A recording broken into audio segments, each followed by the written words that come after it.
Assalamualaikum warahmatullahi wabarakatuh. Alhamdulillah.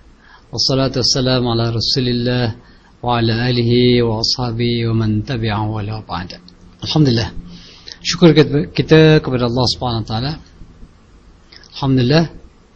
Marilah kita ucapkan kesyukuran kita kepada Allah Subhanahu wa taala. Alhamdulillah.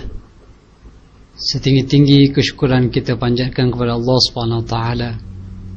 Kesyukuran yang lahirnya daripada hati kita, bukan hanya di bibir, tetapi lahirnya daripada hati kita yang ikhlas, yang tulus kepada Allah Subhanahu wa taala di atas segala nikmat, segala kurniaan yang Allah taala berikan kepada kita. Dan yang penting sekali ialah nikmat keimanan yang Allah taala berikan kepada kita, yang mana kita sebagai umat Islam adalah umat yang terpilih, yang dipilih oleh Allah SWT menjadi hamba-hambanya yang taat kepada Allah SWT di atas segala nikmat-nikmat tersebut.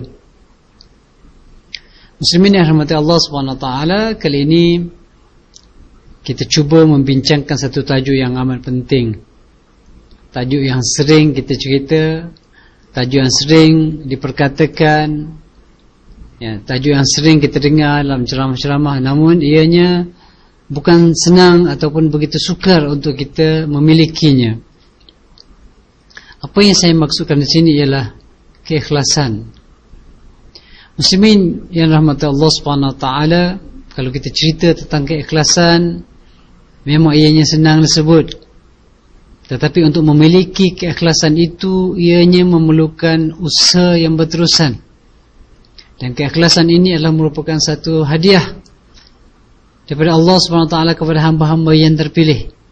Keikhlasan ini juga adalah merupakan rahsia Allah SWT, kerana tidak ada manusia yang tahu, tidak ada makhluk yang tahu keikhlasan yang ada dalam hati kita. Bahkan para malaikat juga disebutkan dalam hadis tidak tahu tentang keikhlasan manusia. Syaitan juga sudah tidak tahu tentang sama ada manusia yang melakukan satu amalan itu ataupun meninggalkan satu larangan itu ikhlas atau tidak kepada Allah Subhanahu wa taala. Ikhlas adalah rahsia di antara seorang hamba dengan Allah. Kalau kita lihat orang bersolat sebagai contoh, para malaikat cuma mencatatkan apa? Para malaikat cuma mencatatkan bahawa si fulan mengerjakan solat, si fulan melakukan ibadat, si fulan memberikan sedekah, si fulan menjalankan ibadat puasa, dia tidak makan di siang hari, dia tidak melakukan perkara yang membatalkan puasa. Itu saja yang ditulis oleh para malaikat. Ya, mereka yang menulis amalan hanya menulis apa yang zahirnya dilakukan oleh manusia, ataupun mencatat segala amalan-amalan kejahatan yang dilakukan oleh manusia. Namun apabila kita bercerita tentang keikhlasan, artinya suatu benda, satu perkara yang tidak diketahui oleh manusia, tidak diketahui oleh malaikat, tidak juga diketahui oleh jin, tidak diketahui oleh syaitan, bahkan yang hanya tahu adalah diri kita sendiri yang melakukan amalan tersebut, sama ada kita buat kerana Allah ataupun, dan juga yang tahu adalah Allah Subhanahu wa taala. Sebab itulah saudara-saudara yang rahmati Allah Subhanahu wa taala, untuk menjadi hamba Allah yang ikhlas, ianya pertama kita perlukan ihsan, belas kasihan daripada Allah. Hanya Allah Ta'ala yang mampu, ataupun hanya Allah SWT yang akan memilih siapakah di antara hamba-hambanya menjadi manusia-manusia yang ikhlas. Bahagialah, bergembiralah, ya, bagi mereka yang diberikan keikhlasan oleh Allah Subhanahu wa taala. Kerana apa? Apabila seseorang itu mencapai tahap keikhlasan yang begitu tinggi kepada Allah Subhanahu wa taala, maka ia akan dapat merasai kehebatannya. Ya, dia akan dapat rasa kehebatan betapa menjadi manusia yang ikhlas itu segala-galanya ia akan dapat capai.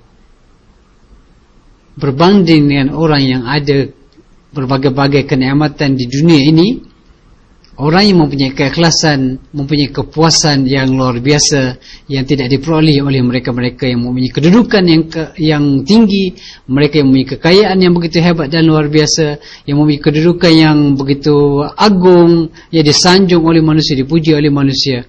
Kerana manusia yang mempunyai keikhlasan adalah manusia yang hampir dengan Allah Subhanahu Wa Taala.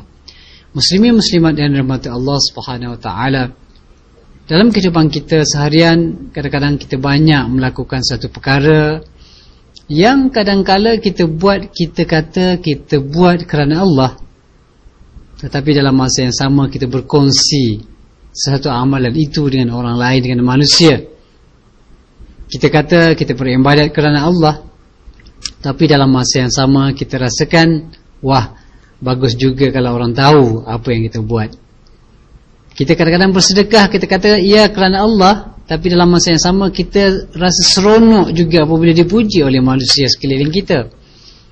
Kita pergi bekerja, kita kata ya kerana Allah, tetapi dalam masa yang sama kita mengharapkan bos kita memuji kita, kita mengharapkan bahawa colleagues kita, ya, pekerja-pekerja yang bersama bekerja dengan kita, teman sepejabat kita memuji kita, menyanjungi kita, mengatakan kita ini seorang pekerja yang bagus, cekap dan sebagainya. Artinya di sini kita sudah berkongsi dengan Allah. Dan muslimin yang rahmati Allah SWT, Allah SWT adalah Allah Al-Khaliq, pencipta. Dan Allah SWT tidak redha sama sekali, tidak akan membenarkan sama sekali sesiapa pun daripada hambanya yang melakukan amal ibadat dalam masa yang sama berkongsi dengan Allah. Tidak mungkin. Kerana apa? Disebutkan dalam sebuah hadis Nabi SAW, yang mana apabila manusia-manusia yang melakukan amal ibadat ini apabila berjumpa dengan Allah SWT dari akhirat, maka mereka pun mengatakan, ya Allah, inilah persembahanku, inilah amalan-amalanku, ya. Tapi apa yang Allah Ta'ala kata? Kamu adalah pendusta, kamu adalah pembohong, kerana apa yang kamu lakukan semasa di dunia tidak lain dan tidak bukanlah untuk mendapatkan pujian dan harapan mendapatkan pujian daripada manusia. Maka hari ini kamu pergilah berjumpa dengan orang yang pada satu hari, satu ketika dulu kamu mengharapkan pujian mereka, maka carilah, tuntutlah pahala daripada mereka, kerana aku sekali-kali tidak akan memberikan pahala dan ganjaran kepada kamu. Aku tidak akan sekali-kali memberikan ganjaran kepada kamu.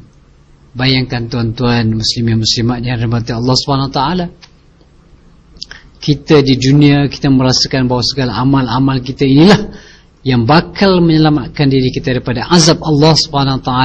Tapi bila kita jumpa dengan Allah, Allah menafikan segala-galanya, dan Allah mengatakan bahawa kamu adalah pendusta.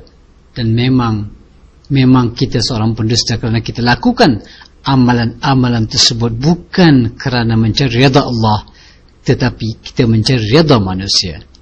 Muslimin yang rahmati Allah SWT, sekian sahaja untuk kali ini, dan kita akan sambung perbincangan kita di masa-masa yang akan datang insyaAllah. Aqul qawli hadza wa astaghfirullah li wa lakum.